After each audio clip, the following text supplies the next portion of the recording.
है दोस्तों, स्वागत है आप सभी दर्शकों का वेदर अलर्ट इन्फॉर्मेशन में। तो जैसा कि दोस्तों हमने आपको बताया था कि बंगाल की खाड़ी पर एक साइक्लोन बनेगा जिसकी पूरी संभावना थी साइक्लोन बनने की, और वो बना भी। और उसने 24 की रात और 25 की सुबह तक लगभग उड़ीसा और पश्चिम बंगाल के जो ये वाले इलाके थे यहाँ पर उसने हिट किया। और इन भागों पर जो है मूसलाधार बारिश और साथ ही साथ 100 से 120 किलोमीटर प्रति घंटा की रफ्तार से तूफ़ानी हवाएं चली। यानी जो हवाओं के जो झोंके इन भागों पर आए थे, गस्टिंग विंड जिन्हें हम बोलते हैं, वो कहीं कहीं पर 125 किलोमीटर प्रति घंटे तक भी पहुंच गई थी, जिसकी वजह से इन भागों पर भारी नुकसान पहुंचा। और उसका जो डैमेजिंग एरिया था वो लगभग इस तरीके से था, यानी कि यहाँ से वो सिस्टम बना और उसने इस तरीके से मूवमेंट किया। और इस समय आप देखें कि वो, और अभी आप देख सकते हैं वो एक लो प्रेशर के रूप में इस समय लगभग यहाँ पर बना हुआ है।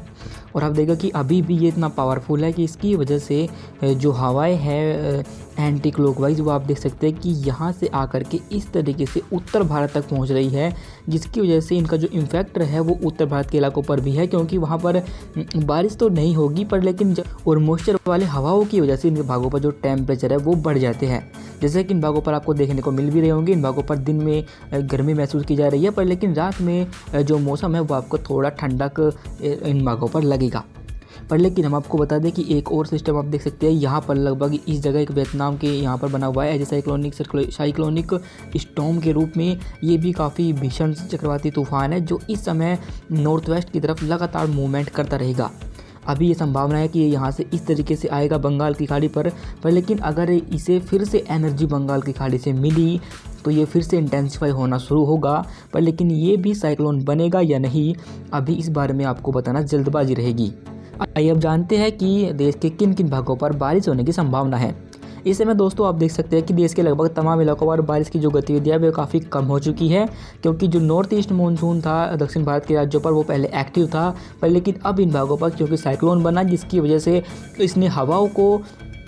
इस तरीके से ना आकर उन्हें ब्लॉक किया, जिसकी वजह से यहाँ पर ये हवाएं इस तरीके से काफ़ी तेज़ी के साथ घूमना शुरू हो गई। और इसी वजह से जो दक्षिण भारत के इलाकों पर बारिश हो रही थी वो रुक गई और उन भागों पर भी मौसम साफ़ हो चुका है। पर लेकिन अब चूँकि लो प्रेशर के रूप में अभी भी साइक्लोनिक स्टॉर्म कमज़ोर होकर यहाँ पर बना हुआ है, जिसकी वजह से इसका जो इफेक्ट रहेगा वो आपको छत्तीसगढ़ के इलाकों पर, दक्षिणी मध्य प्रदेश, मध्य महाराष्ट्र और विदर्भ के कुछ हिस्से और साथ ही साथ आंध्र प्रदेश और उड़ीसा इन भागों पर देखने को मिलेगा। और यहाँ पर आपको आज लाइट रेन कुछ भागों पर देखने को मिलेगी। कहीं कहीं पर यहाँ पर मध्यम बौछारें भी गिर सकती है, पर चूँकि धीरे धीरे साइक्लोन कमज़ोर हो चुका है काफ़ी, और अब अगले 24 घंटों में ये और कमज़ोर हो जाएगा और एक सर्कुलेशन के रूप में आगे मूव लगभग इस दिशा में कर जाएगा।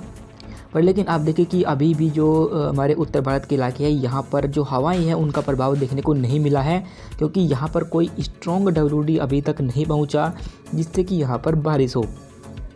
पर इन भागों पर जो विंड है वे जो लवर एल्टीट्यूड पर जो हवाएं इन भागों पर चल रही है वो इस तरीके से आ रही है, यानी नॉर्थ वेस्टर्ली। पर लेकिन इस लो प्रेशर की वजह से जो हवाएं हैं वे यहाँ से ऐसे एंटी क्लॉकवाइज घूमकर यहाँ पर पहुँच रही है।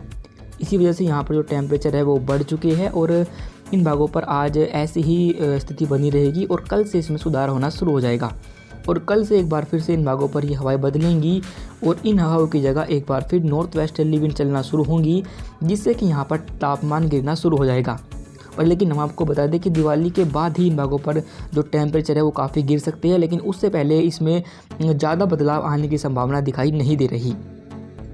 बिहार के इलाकों पर आप देख सकते हैं कि यहाँ पर लाइट रेन हमें दिखाई दे रही है, पर लेकिन ये सिर्फ कहीं कहीं पर ही बादल बनेंगे और कहीं कहीं पर ही कुछ समय के लिए ही बारिश होगी। बाकी अधिकतर समय मौसम बिल्कुल साफ बना रहेगा और कोई भी एक्टिविटी होने की संभावना इन भागों पर दिखाई नहीं दे रही। दक्षिण भारत के इलाकों पर, तमिलनाडु के इलाकों पर हल्की बारिश होगी, क्योंकि यहाँ पर एक बार फिर से इस सिस्टम की वजह से मॉइस्चर का फ्लो पहुँचना शुरू हो जाएगा, जिससे कि यहाँ पर लाइट रेन होगी। बाकी आंतरिक कर्नाटक और साथ ही जो तटीय कर्नाटक रहेंगे और